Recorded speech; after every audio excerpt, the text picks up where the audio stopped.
Welcome to learnhowtoquilt.com. In today's video, you'll learn how to make this pillow cover with an envelope opening. For this demonstration, I'll be using a block from our terrific triangle series, but any size block or panel will work. This is a good project for beginners as you'll get experience with machine quilting and adding binding before taking on a larger quilt. Hope you decide to stay tuned.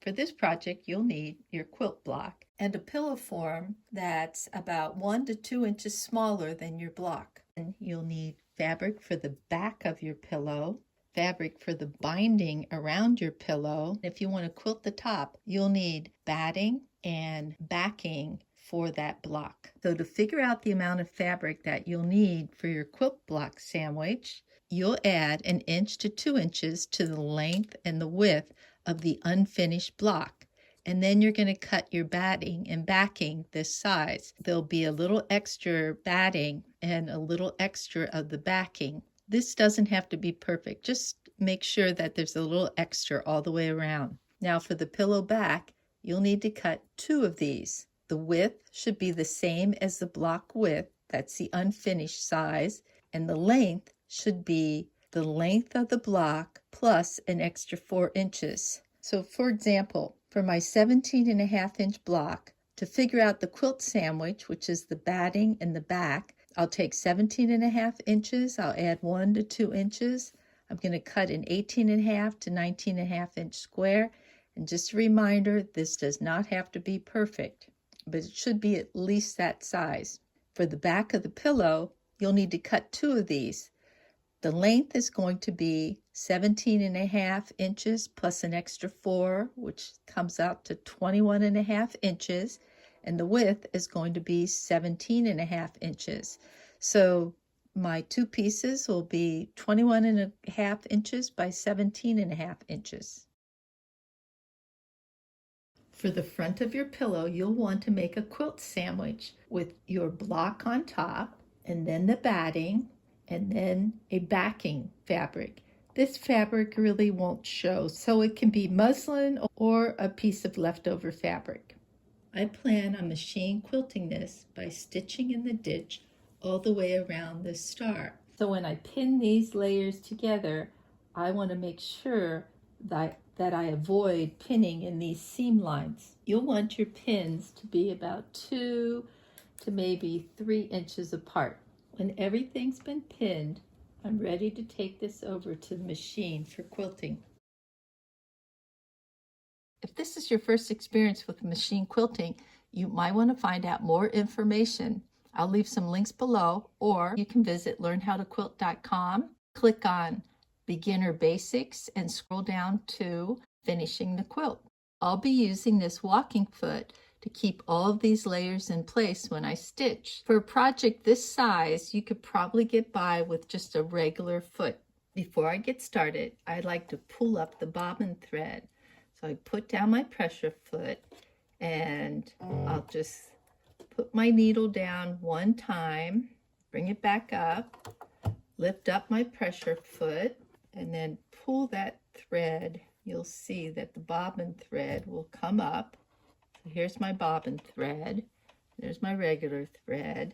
The reason why I like to do that is sometimes these threads can get all tangled up on the back. So it's best to have them up on top where you can see them when you first get started. Put down my pressure foot. I'll be stitching in the ditch right down this seam all the way around the star. So I like my needle to be in the needle down position. There's a button on my machine that controls this, but if you don't have that, it's okay just to manually do it like I just did. And for my stitch length, I like a little bit longer stitch length. Some people disagree with that, but for me, I think it helps prevent puckering on the back, especially if you don't have a walking foot. To lock my stitches, I'm going to reverse a few and then come forward a few stitches. Now there's other ways of securing your stitches, and as I said earlier, you'll find links below for that. So I'll just continue stitching. When I get to the corner, I want my needle to be down in the down position. and I'll turn, and I want to get these threads out of here because, as I said earlier, they can cause havoc. So let me just clip those off and put that down. And notice the position of my hands. You want your hands on either side around that needle to act sort of like an embroidery hoop, helping to keep everything in place. When I go a few stitches forward, I'll move my hands. A few more stitches forward, move my hands. Now I'm in a corner and I'll pivot. Got my hands in position around the foot, and I'll follow that line.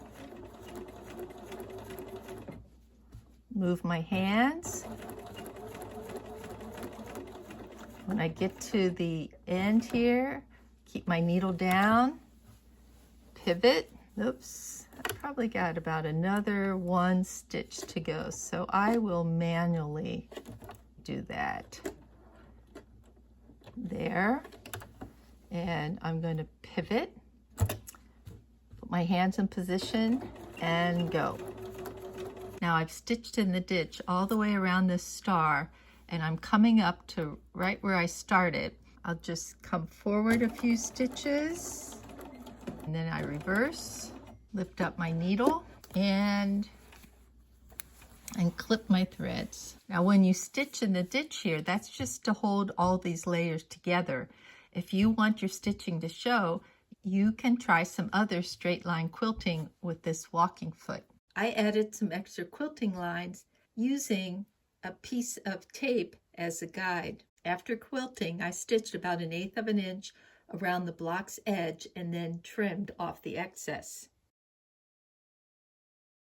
I folded each one of these backing pieces in half with wrong sides together, and then I top stitched along the fold. The width of my block should be the same width as these pieces, but I notice I'm a little off here, so I'm going to trim that, and then we'll be ready to sew. You'll be adding these sections to the back of your quilted block. I've already pinned one of these in place. The fold goes right here, and then here's the fold on this side. Line this up here. After I pin this in place, I'll take this to the sewing machine. I stitched 1/4 of an inch all the way around, and now I'm ready to add the binding. I cut two 2¼ inch strips by 44-45 inches, and then I put right sides together like so, and I stitched on the diagonal. Trim the excess off. So now I have one long strip. I cut a 45-degree angle at one end of my binding strip, and then I put wrong sides together and pressed to make this double fold binding. I used a 1/4 inch seam to stitch this binding down, and now I'm ready to hand sew this to the back. And here's my completed pillow cover, all ready to be stuffed with a pillow in the back. I think this pillow and zigzag quilt will make a nice gift. For more beginner quilting ideas, please visit our website, learnhowtoquilt.com. Happy quilting!